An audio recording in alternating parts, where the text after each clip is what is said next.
Bro, nakwambia utafungwa. Bro, utafungwa ukicheza hapa. Unajua unaongea kitu yenye ujui. Ati hata ukifungwa miaka 10 wewe ni witness. Wacha nikuulize. Matatu inaweza kuwa ni uwanja ya kukimbilia. Ati huyu kijana alitoka huko nyuma. Amekimbia mbio mpaka akajirusha ati akashika hewa, alikuwa mlevi. Bro, ulimpima wapi ukaona yeye ni mlevi? Wacha nikuambie, mambo mengine mtu akiongea ni vizuri unajua vile unaongea. Hebu sikia sasa nikuelezee vizuri.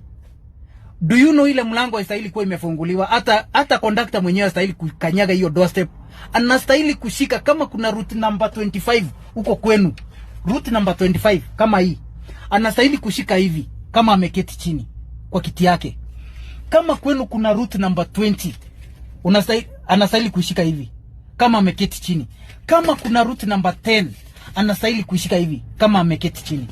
Kwa sababu hata yeye si ati yako mali safe. Hawezi akakanyaga ile doorstep na labda ile hali labda ako na ile ugonjwa wa kifafa. Hii bwana ni mili watu wanagonjeka, uanga wanagonjeka hapo hapo. Wacha nikuambie.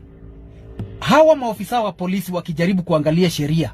Bro, sisi wote tungekuwa ndani sisi wote kila siku. Lakini ni kwa sababu tu wanafanyanga tu hivi, wanafunga jicho moja mbili. Unaona ni kama kawaida. Au stahili kukanyaga hapo by the way. Na hiyo mlango inastahili kufunguliwa kwa kila stage. Si mahali popote unabeba watu. Kwa hivyo, wewe mwenye ulikuwa unasema hivyo nilikuona. By the way hata nilicheka. Nikijua vile ujue mtoto wenyewe hayuko. Huyo ni mtoto wa mtu.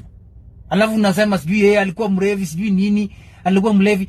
Ati hata ukiitwa umshahidi hata hujakataa kufungwa, utafungwa miaka hiyo 10 hata 20. Acha kucheza bwana. Be wise.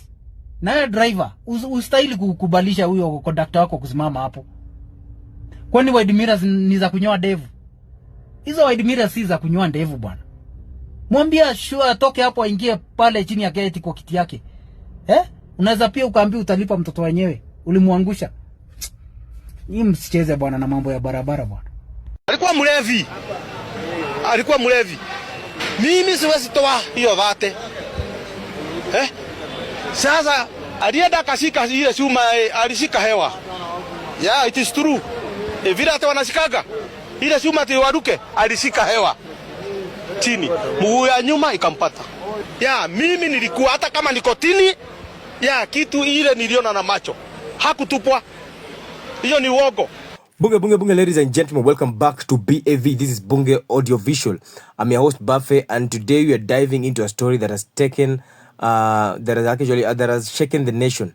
That's the story of the tragic and heartbreaking death of Gilbert Thuo, and his passing on March 11th, 2025 has sparked public outrage, raised serious questions about public transport safety, and exposed the flaws in our system.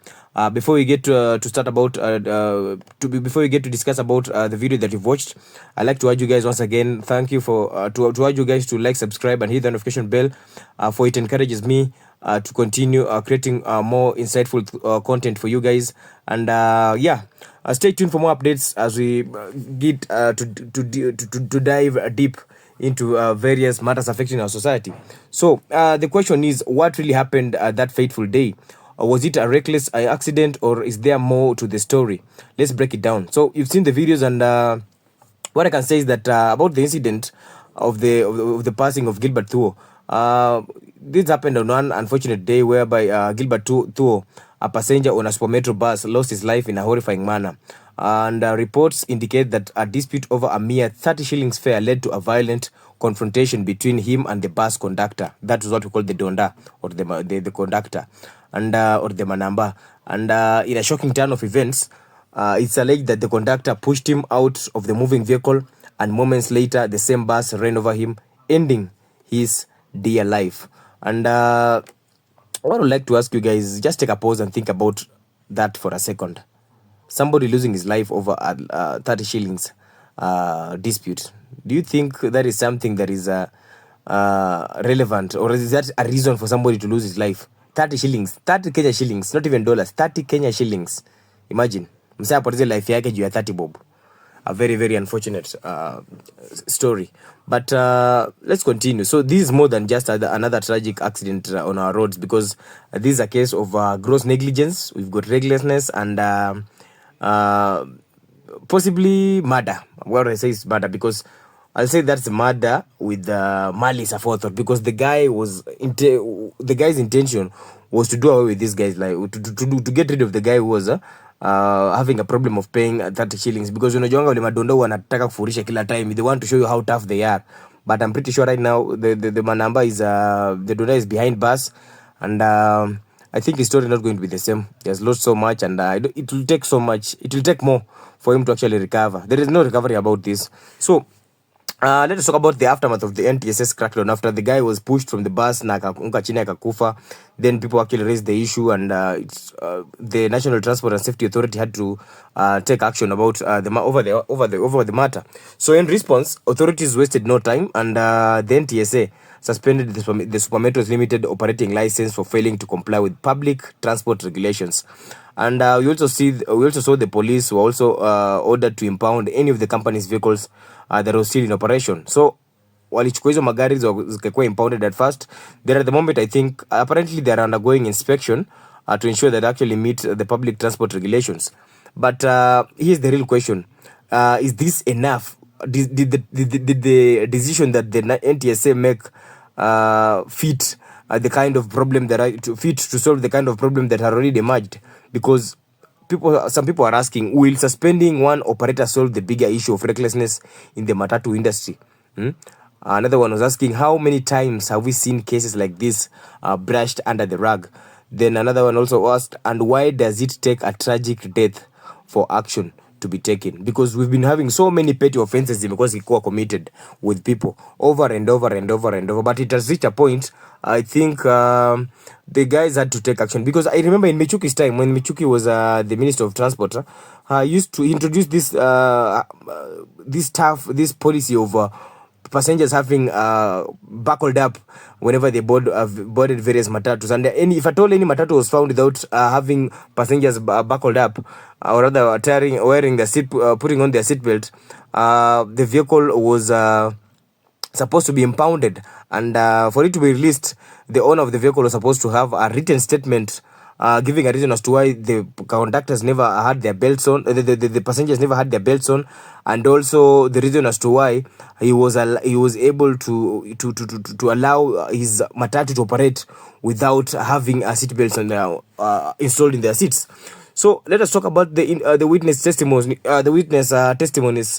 In that particular case, after the guy lost his life, there were quite a number of people who actually came. We saw the driver giving out his opinion on what actually transpired, and also the manamba, rather the tout, and also one other witness. They say that the guy was actually drunk, and they never pushed him. In fact, he was trying to rush towards the door so that he could be able to alight, since he had no money. But unfortunately, he fell outside the matatu that was moving and lost, and the matatu ran over him. So as the investigation unfolds, those so-called witnesses have started coming forward, claiming that Thuo was intoxicated at the time of the incident, in short. And we were able to see them try and protect the reputation of the company, saying that the staff of the Supermetro never did that deliberately. But we've been also able to see in the video one man whose warning has gone viral and has called out these testimonies as questionable and possibly manipulated. And he was able to raise some hard-hitting points. And some of the questions that he was able to ask the guys who actually came out as witnesses was, how did these witnesses test Thuo for intoxication? Unaona kwa video aliwauliza, mlikuwa aje kwa certain na tumsi alikuwa amelewa? Do you know you can be mliza kuwa child for just speaking anyhow, because hakuna wakiuliza mlimpima na instruments gani kuonesha msi alikuwa under the influence of alcohol, mtasema aje? Did they have an alcohol or rather a breathalyzer? Or are they just making assumptions that this guy might have been drunk to ensure that they actually protect the reputation of the company? Then number two, he was also able to ask, why was the matatu's door open in the first place? Mlango ya matatu ilikuwa imefunguka aje? Just explain to me. How will you allow your conductor to operate in a matatu that has an open door and it's moving at a very high speed? Because the public transport regulations clearly state that the matatus should have their doors closed when in motion. How did this guy find himself outside the matatu na kakanyagwa, yet the matatu doors were supposed to be closed?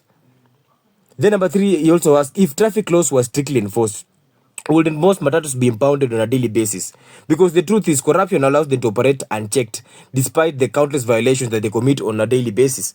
Makarao wamezoea kuchukua hongo. So huyu jamaa alikuwa anasema if makarao wako very lenient to most of the matatu operators, because hawa sio fanya makosa on a daily basis, not even on a daily basis, every second akunanga matatu imekosa kufanya makosa. Kama si kupaka vibaya, kama si overlap, kama si kufanya nini, on a daily basis matatu zingekuwa zinashikwa mingi sana. Hata maybe as you're speaking akungekuwa na matatu na operate kwa hii barabara.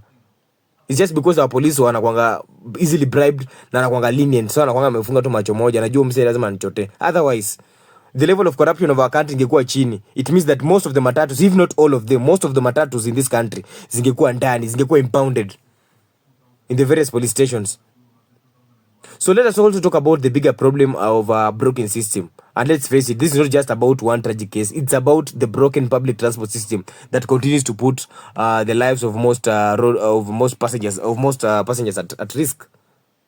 Yeah? We want to talk about the conductors who mistreat passengers without fear of consequences. Hawa watu wanajifanyanga wako very aggressive. Mtu anakuambia vizuri kuingia kwa gari ni 70 bob. Anafika mahali anasema ni so. Unaambia uliniambia 70, anataka kupandisha. Unataka kupandishia nani? Unataka kupandishia nani? Umesema vizuri kupanda matatu kufika kwa destination yangu ni 70. Now unapanda unaniambia ni so. How? Hiyo 30 bob imetokea wapi? And then you expect me just to give you the money now we're going to have, we're living in tough we're going through tough times in this particular country. How do you expect me to give you 100 shillings and the time I boarded the vehicle you will niambia 70 shillings? So you just want me to give you 100 just because umechange from nowhere? Unataka kutoa excuse ya mvua? We also want to talk about the drivers who actually allow dangerous practices like hanging on the door while the vehicles are moving. When the driver uko na manamba, why are you allowing your fellow tout mwenye mne employee mwenzako afanye vitu kama hizo na wewe uko hapo unaweza msaidia umwambie hapana tufanyangi hivi?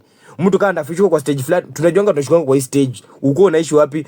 Lazima tushike kwa hii stage. Ukishika kwa hii stage utarudi zako paka kwa nyumba. Why are you allowing touts to move in a matatu that has got an open door? Why? And also the police officers who turn a blind eye in exchange for bribes. Do you know how many lives you're putting at risk? Not at risk, at risk. You're trading someone's life for 500 shillings. Not even somebody's life. Over 14 passengers' lives when I trade for punch.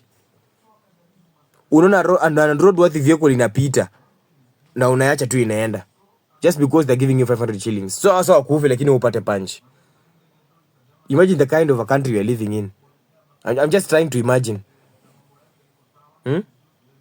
Because if this is a cycle that repeats itself on a daily basis, and we all know it, there is nothing you are going to lie about it. It's time we hold these guys accountable. Unaona? Because where do we go from here? Gilbert Thuo the other day, maybe alikuwa anaenda home, alikuwa sha communicate anaenda home, I'm on the way. But so unfortunately, he never reached home. Just because he met people, the matatu staff that were not operating by the rules of the matatu industry, or rather by the policy that have been set by the National Transport and Safety Authority. Sasa wanaanza kusema justice for Gilbert Thuo. If I told you to nafanya the right thing, hizo hashtags za justice for Gilbert Thuo zingekuwa zina exist. But now we have to do it. But one thing I can assure you guys about it, hata mfanye nini, hata asiende wanyongwe, you cannot recover the life of Gilbert Thuo. Never. Matatus need to undergo reforms, but the matatu industry needs to undergo reforms. We need to have stricter regulations that are supposed to be enforced consistently, not just when tragedy occurs. Zinafaa go enforced on a daily basis so that it becomes a habit, so that at least we can be able to reduce the kind of challenges that we experience on road on a daily basis. Also, wamechoka na news za kufa kwa sijui accidents, sijui overspeeding. What the fuck is overspeeding? You are sitting in a matatu na driver overspeed. Ambio jamaa samishe gari, acha ende solo basi ajiwe huko. Ama arudishie dom pande nyingine. Umeingia kwa matatu na donda maacha mlango open. Ambio donda acha tushuke, wewe acha kwa gari mlango iko open. Wewe ishia. Wewe acha sitakuja na yenye itakuwa na mlango close. Ama tutapanda matatu mtu anatusikia. Hatuwezi panda mtu matatu yenye mtu atusikii na si yake. Sasa atuwe ndio apate 2k per day ama 1500 per day. Haiwezi. And the public must also be aware that we as passengers have the right to demand for safe transport and call out reckless behavior before it costs another life. Unapata tu matatu, unaona tu matatu haifanyi vitu vile inafaa kufanya. Haiendi with the standards zenye zinafaa zikuwe followed. Matatu yenye inafaa kuwa inakimbia not more than 80 kilometers per hour. That's kama iko na mbio sana, iko na mali inaenda. Not more than 80, that's a PSV. So yeye msana finya 120 na speed governor ameficha. Ametolewa ama disable. Na mko ndani mnapenya meno. You're going to have it rough. Death is going to smile at you hivi. Na usiambie story ya death ku smile back. Hiyo ni jaba. At if death smiles at you, you also smile. Hiyo ni hizo ni quotes za kipumbavu sana. Hizo weke kwa barabara kwa kila mtu. You una deal now as an individual. Because Gilbert Thuo's story should not be just another headline. It should be a wake-up call. Because today, it was him. And tomorrow, it could be any of us. If not any of us, most of us.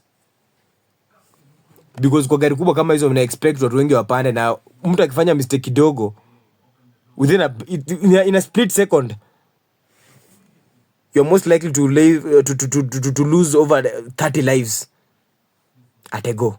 30 lives, imagine 30 lives zinaganda jumse mmoja aliendesha gari kona shida ya brakes. Come on guys, you can do better bana. So no hard feelings, that's it for today's episode of Bungo Audio Visual, that is BAV. And I don't know, let me know your thoughts. Do you believe the witnesses, or should matatu regulations be enforced more strictly? I don't know what you can say about that particular video, or regarding the video that you've watched. I just want you guys to send me your comments and let's keep the conversation going. Until next time, stay safe, stay informed, and always stand for justice. Subscribe for more insightful content. Adios, muchachos.